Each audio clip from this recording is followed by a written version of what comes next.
পলাশির প্রান্তর থেকে 260 বছর পরে হলো নতুন করে এই দেশের মানুষ আবার জাগবে, আবার প্রতিবাদ করবে। যদি মনে করে থাকেন পুলিশের গাড়ি দিয়ে, ভেহিকেল দিয়ে, কানন দিয়ে, র্যাবের গুম খুনের ইতিহাস জমা করে, বিডিআর দিয়ে, সেনাবাহিনী দিয়ে বাংলাদেশের 20 কোটি মানুষের স্বাধীনতার সম্ভাবনা আকাঙ্ক্ষাকে হত্যা করবেন, বোকার স্বর্গে বাস করছেন, বাংলাদেশের মানুষকে চেনেন নাই। তারা নতুন করে যখন জাগবে, আওয়ামী লীগের কাফন কেনার টাকা পাওয়া যাবে না, কবর দেওয়ার মাটি পাওয়া যাবে না। সেই দিন আসতেছে, সেই দিনের প্রস্তুতি নেন। ফেরাউনদের লাশ কোন নদী থেকে ডুবুরিকে দিয়ে উঠানো হয় নাই।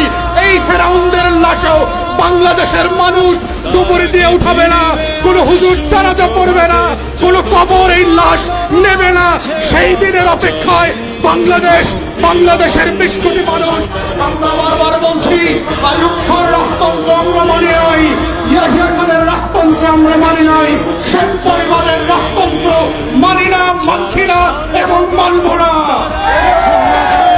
ছেলে মেয়েরা যখন ভোটার বিরুদ্ধে পাবলিক বিশ্ববিদ্যালয়গুলোতে আন্দোলন করছে, তখন আজকে মাত্র আমরা দেখলাম বরিশালে, কুমিল্লাতে, চট্টগ্রামে, ইভেন শাহবাগে আজকে পুলিশের সাজোয়া গান দিয়ে আমার দেশের তরুণ তরুণী শিক্ষার্থীদের উপরে গুলিবর্ষণ করা হচ্ছে, লাঠিচার্জ করা হচ্ছে। এটা পাঞ্জাবের আমল না, পাকিস্তানিদের হাতে আমরা বন্দী না, এটা 190 বছরের জমিদারি শাসন না।